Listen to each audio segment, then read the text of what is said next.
Think Tech Hawaii. Civil engagement lives here.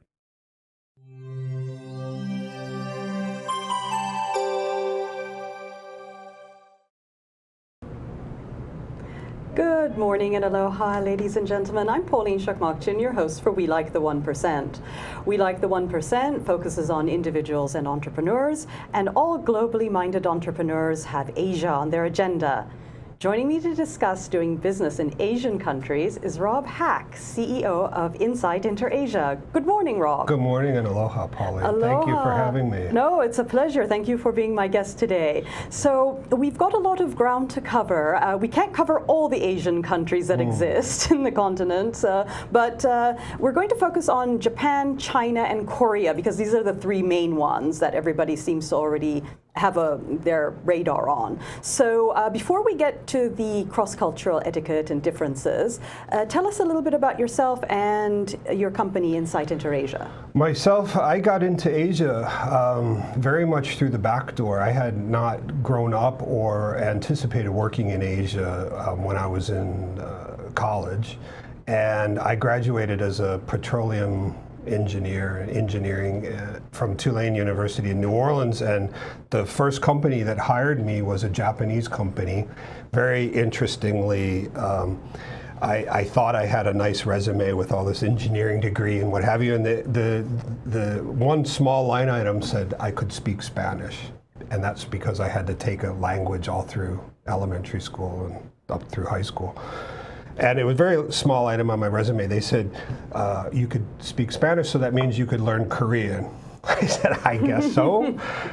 Sure, if you show me where is Korea on a map. They sent me to live in Korea and started selling the products that this Japanese company made. And it was started this my in Seoul? in Seoul, okay. yeah. This was around 1990, and that started my career in Asia, and it just sort of never ended. And then from there, I was transferred to Singapore and Taiwan, and then I switched companies and worked for an American company for a while, and then I eventually started my company, Insight InterAsia, in Singapore, 2006. And I moved to Hawaii in 2011. And so Insight InterAsia is now based in Honolulu, but we still operate everywhere throughout Asia with branch offices everywhere. And so the countries you had talked about, China, Japan, Korea, that's really, a lot of people would refer to that as East Asia, often throwing in Taiwan, depending on the industry that you're in. And what my company does is sell US and European technology products into Asia.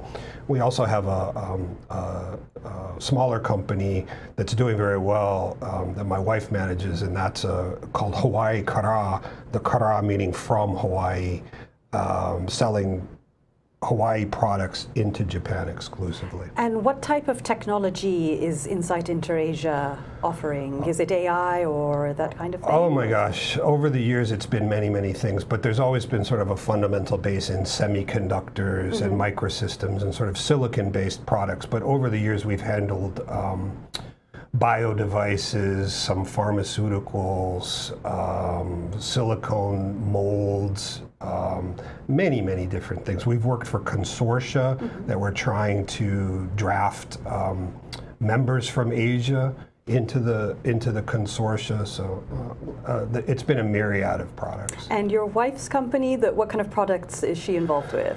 She's selling what I would consider sort of upper end, a bit more expensive products from Hawaii into Japan, jewelry.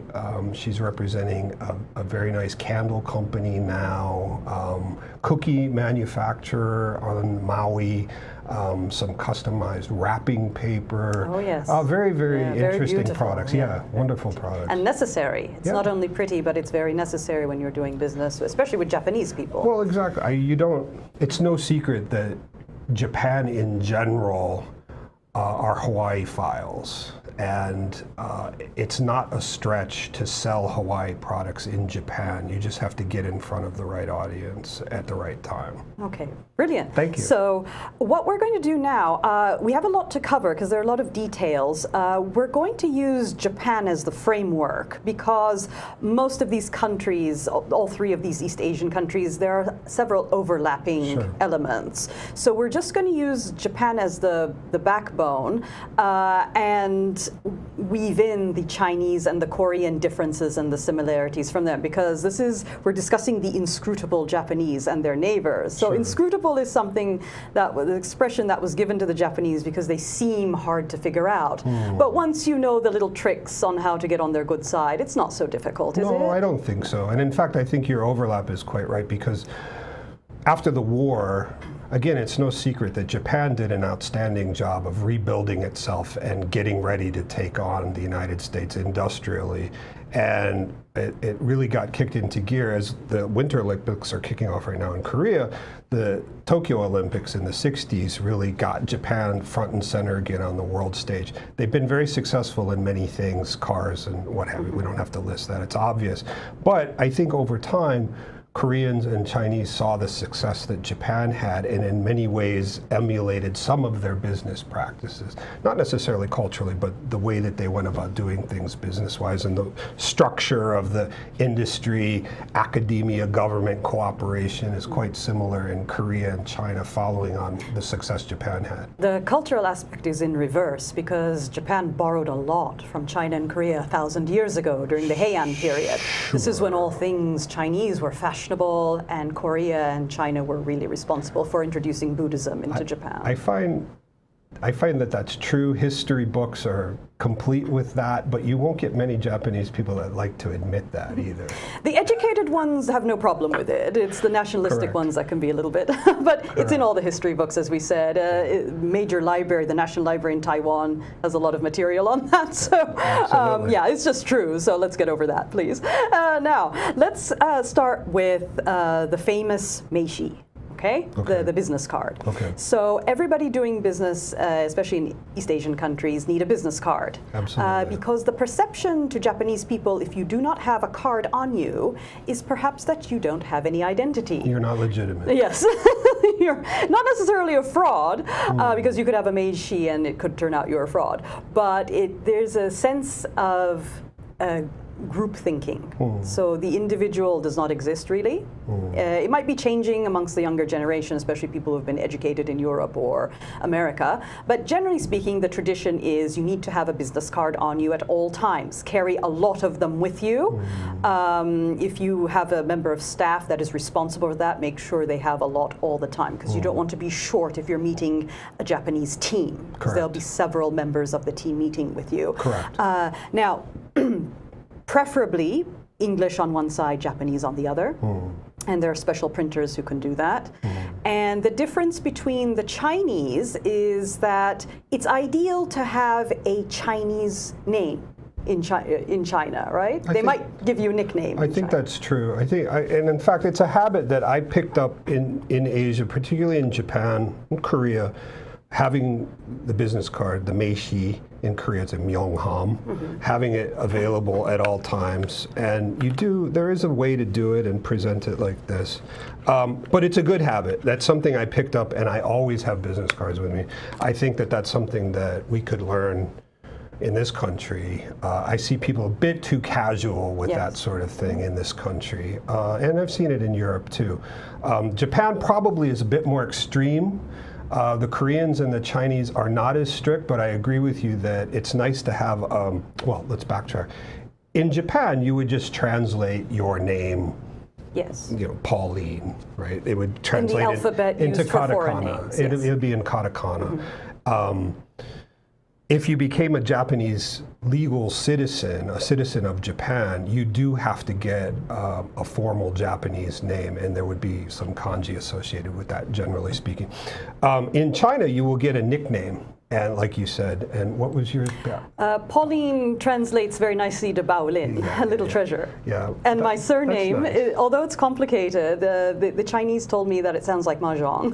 We had a very lovely time with them. I happened to be with a group of very keen gamblers. See, my name was very funny because in Japanese it's very easy, haku. It comes out as haku. Yes. You almost always have to end with a vowel sound, haku. And when you take it into Korean, hak translates very closely to the Korean word for nuclear. Oh, dear. So, well, but they thought it was like a very powerful name. So it was like my first name would be Robert, but it translates to robot, like a robot. So nuclear robot in Korean. So the people always got a chuckle out of that and thought it was very great name, very great name, right? For in Korea. In China, my name was not that interesting. It tended to just be like Black Sun or some pictograph. Like yeah, and nobody really cared. My China staff came up with that name for me. But of course, I think people need to be aware that there can be differences in pronunciation around China and certainly in Taiwan and Hong Kong. So. Okay, now one of the frustrations Western business people have with East Asian countries, especially Japan, is we're used to receiving replies to emails very quickly. I heard in New York, I think in 7 hours. If you go beyond 7 hours, it's rude. So this doesn't work in Japan, okay? So the Japanese thing is, I noticed they vent their frustration, the Westerners, when, how come I didn't get a reply? And this, to some extent, is true in Hawaii as well, because there are a lot of Asian Americans here, so that passes on to some extent. And to a Japanese person looking at a Western person being frustrated by this or showing their anger, it's kind of like watching a gorilla rattle in its cage. So it's not a good idea to show your temper in any of these countries. Loss of temper is very bad. Showing anger, even if, for example, the Koreans show or display anger, you shouldn't do that yourself. No, I don't think so. Especially if you are a salesperson or you are trying to sell your products, it does not bode well to be emotional whatsoever. You're there to represent the company. You're not there to represent yourself. You're trying to show the stability of the product and the organization and the whole supply chain behind the product. But you bring up a very good point because to my estimation, the Koreans are extremely emotional people, men and women. They're the poets of Asia, that's no secret, but they're just extremely emotional people, and it's very easy to read anger, frustration, sadness, glee, what have you. And it gets exemplified by going out and drinking and having a meal with them because it's very clear. And the karaoke. Yeah, absolutely, absolutely. Whereas in Japan, it's a lot more subtle how to read people there. But over time you learn how to do it. It's pretty straightforward. And the other thing, manners being very important in Japan, along with the others. It's this business about never be late to a meeting. Sure. It's not a good idea. The first impressions count for a lot. In any country, to be honest, but even more so. You cannot get more formal than the Japanese in dress, in manner. And the formality gives an indication of how professional the person is. Somebody could be actually totally useless and unprofessional, but if they look the part, that impresses the Japanese. It's a little bit superficial, but it works with the Japanese. And the other thing is being late to meetings. If you're 5 minutes early in Japan, you're late. That's the saying. So, and it depends on the rank of the individual you're meeting with. So if you're meeting with a CEO, such as yourself, or a very high-ranking person in a company, it's ideal to be there half an hour early at the bare minimum. It's true. You don't have to make a big production about you being early. No. You just have to be visible to the secretaries or what have you so that everybody knows you were there and you're ready to work and ready to be called in just in case the CEO happened to say, oh, I finished early, why don't you come in?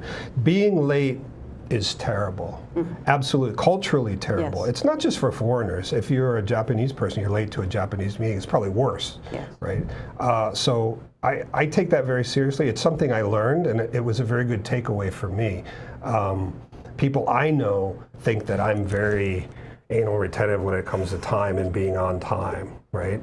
I mean, I'm not one of these people that needs to be at the airport 7 hours early. No. Not that kind, but for meetings, when you're meeting another person, you should be early. Yes, and this is just purely for business purposes, that half an hour. That's a little bit extreme. 15 minutes is enough for a middle management type meeting, a person lower down in the food chain. 10 minutes is sufficient for a social meeting.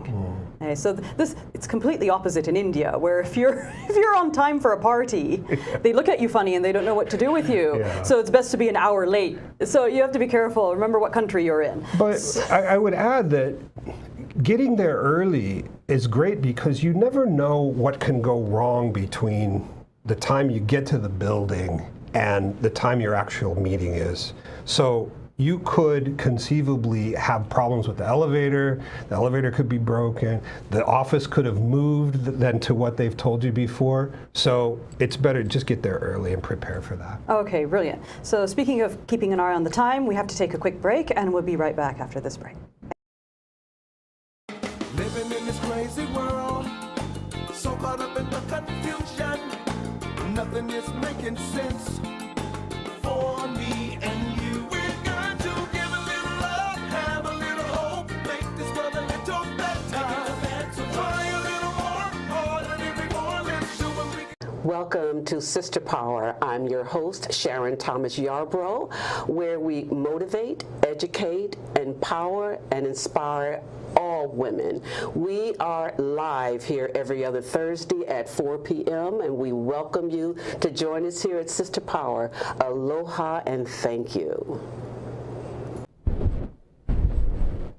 Hey, hey baby, that's you. I want to know, will you watch my show? I hope you do. It's on Tuesdays at 1 o'clock and it's Out of the Comfort Zone, and I'll be your host, R.B. Kelly. See you there.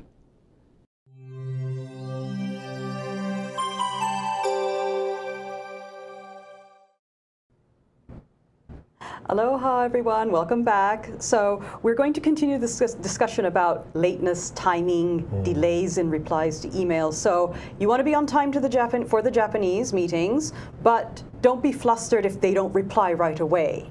And what does that mean if they don't reply right away? Well, I think you have to look at it from a very practical standpoint, that you're sending an email to them very likely in English, and there will be some hesitation on the other side because you're almost assuredly, unless you're at the very senior level or dealing with some academics, English is not their priority. And so it will take them time to draft an answer, and they usually have to get it approved. The answer can't just be sent instantly with a one-button push. There could be 2 or 3 people above them that need to look at it and approve it, and that's the potential for the delays. But I would also add, I've met many Japanese companies who think that dealing with Hawaii companies is very slow. So you have to look at it from both sides of the equation. That's the island thing I discussed with Ralph yesterday. So the island situation is a little bit of a different kettle of fish. Yeah. So, okay, so everybody in Hawaii is familiar with omiyagi. This is the traditional gift that is given upon meeting, upon establishing the start of a business relationship. Usually if you go to somebody's house, like Westerners do, you bring something very simple and modest. Don't start with an expensive gift, because if this relationship goes somewhere, the gifts are just going to get more and more expensive. Is that correct? Oh, eventually you'll get up to a car. Yes, or paying for somebody's education. So one of the children's education. So what are some of the examples of very simple gifts people can start off with? Oh, cookies. You can never go wrong with cookies or crunchy snacks in Japan or the rest of Asia. There's so many wonderful cookie manufacturers here that's the perfect example. Everybody will be able to use those. Also, I would add, you do have to be careful and make sure if you're dealing with government employees in Japan, you cannot take them anything. Yes, and they have to refuse it. Because it looks like a bribe. Yeah, right? So don't even attempt that. It's different in China, but in Japan or Korea, don't even go there. Yeah. You know? So it doesn't depend really on the quality of the cookie. The cookie should be nice and fresh, but the most important thing is the wrapping. Is that right? Absolutely. That's where your wife's company comes in. Absolutely. We have the Maui cookie lady here who has fantastic cookies. You shouldn't take Chips Ahoy or these kinds of Keebler type things, which are all perfectly good. What about cookies. homemade ones? How do the Japanese? Yes, if you said, my wife, or I made these for you, she knew I was coming, and so she baked these. These are her family recipe. Give a little story behind it, right? That would be wonderful. Yes, sure. I met one Japanese gentleman who is with, I believe he's sort of a visiting fellow with Ritsumeikan, and he used to be in the government. And he said he shares his dumpling recipes. Oh, so dumplings, that's things like that. interesting. Yeah, so if it's personal, that's okay as well. Sure. As long as they're a good cook, right? Yeah, absolutely. Yeah, and then and make sure they don't get sick from it. Or Yes, your business will dry up for like. And no homemade fugu dinners. Okay, that's not a good idea. You have to go to a specially licensed chef for the fugu dinners if you really want to impress somebody. Exactly. So we already know the business about the numbers. 3 and 8, Chinese pay extra money for their mobile phone numbers and the license plates. Same in Japan, maybe less so in Korea. Stay away from 4 and 9. Shi and Ku, the death and pain in Japan in particular, but 9 is lucky in China because this is the emperor's number. Yeah, that's correct. They really do believe in the number situation. I've seen, in my career, I've seen it mostly China, Taiwan, and Korea secondarily. In Japan, maybe third, but I think it's, for the people I've dealt with in Japan, it's just because they're I don't know, not that interested in the numismatics of it, but. Okay, so as Jack Nicholson says in A Few Good Men, what are we going to discuss now? My favorite colors. So colors are important. So you don't want to be writing in red in Japan because this is the color funeral announcements are made in. Correct. What are some of the other color schemes people should be made aware of for Japan, China, and Korea? And is there much difference among the three? No, I wouldn't say there's much. Well, red is a lucky color in, but not in Chinese writing. culture. Yeah, not in culture. So the bride wears red in China. I mean, personally, I think just black and blue ink. Black is probably just fine, and wearing black suits has gotten me. I mean, I just my business wear tends to be black because it's just so easy, and you can transition into any environment quite easily with just a black suit. There is something about black in Japan, I think, as well, that if you're in a lesser or more inferior role, because hierarchy and rank is very important, the person is trying to make themselves look invisible in some way. It's a good point. The recruits that are just coming out of college all have a very black uniform. The women have, very designed to the knee, and the below the knee, isn't it? Slightly below the knee. And the men are very strictly in, even black ties, and they have to do that for a few years as they're rookies in the company and what have you. But I just think as a foreigner, you stick out anyway. There's no question that you stick out. There's no point in trying to hide that. But there's no reason to wear a big flashy suit like from 1976 or something, walking down to Tokyo. Just American hustle. Yeah, exactly. I think just a black suit or navy blue. Of course, if you're in banking, they tend to have a bit more pinstripe, and they still have the white collars on blue shirts and that sort of thing. But you'll find senior Japanese people will dress very, very conservatively. Yes. For sure. And now there's a book called Kiss, Bow, or Shake Hands. And it's a little bit backwards on Vietnam, but for China, Korea, and Japan, it's fairly spot on. Yeah, I think it's very useful. Now, I find all this rather amusing because we were discussing earlier that this cross-cultural trainer or instructors, it's sort of a slightly bullshit job, like a yoga instructor. And I wonder how many clients they get, because it's getting to the point where what's happening is that the Western person is being instructed on how to behave with the Japanese in terms of, if you are going to bow, please do it properly. Don't do a bad bow. That's insulting. What we were advised for male and females is just a nod of the head if you're not sure how to bow. And then the Japanese, for example, or a Chinese person or a Korean person is being trained in the opposite, how to deal with a Western person, a European, a Brit, or an American. And they're taught, grab somebody firmly by the hand, give a firm handshake, and look directly in the eye, because they're uncomfortable with direct eye contact. You should look at the neck in a Japanese business meeting. They don't like a direct, because they feel like you're trying to penetrate into them. But that's considered the norm in America, especially because it means you trust the person if they can look at you directly in the eye. So one group of people is being trained one way, and the other is, and then there's a confusion when they meet on what to actually do. So isn't this all rather a bit of a nonsense? Because I personally, what works for me is I seek out Japanese who are English speaking and have some knowledge of Western Europe or America, or have been educated there. Well, and it's just easier. But I would say it depends on your industry too, because in a lot of industries, like as I said at the beginning of the conversation, I came from the semiconductor industry, and there, it's not easy to find English speakers unless you're at the very senior levels of the organization, or the organization has cultivated English speakers to help in a certain situation. But I really think it comes down to just a kind of a common sense, keeping your eyes open and understanding that you're in a different culture, but again, trying not to go overboard. When you see the opportunity, you bow, but you don't have to put your forehead on the floor, that sort of thing. And like a shogun, or like you're bowing to a shogun or something. But they will have the same thing. It's not normal for them to shake hands. So if somebody does try to shake hands with you, okay, but in Korea you do both. You bow and shake hands. That gets rid of the problem, doesn't it? Yeah, and so that kind of erases the problem. Okay. So, but I would tell you that people from China and Taiwan, I know, they have the same problem when they go to Japan, because they don't bow, and they don't know exactly what to do there, right? So it's a universal thing. And one of the things that strikes me as funny is that people ask me if I speak Japanese fluently. And I know a lot of words. I have a very good accent when I do speak Japanese, but no, I do not speak Japanese fluently. And they think that's strange. But you see, if you're in business, it's probably a good idea if you don't speak Japanese fluently, because you almost have better advantage if you act like the silly American or the bumbling Brit sometimes. And why is that in your experience?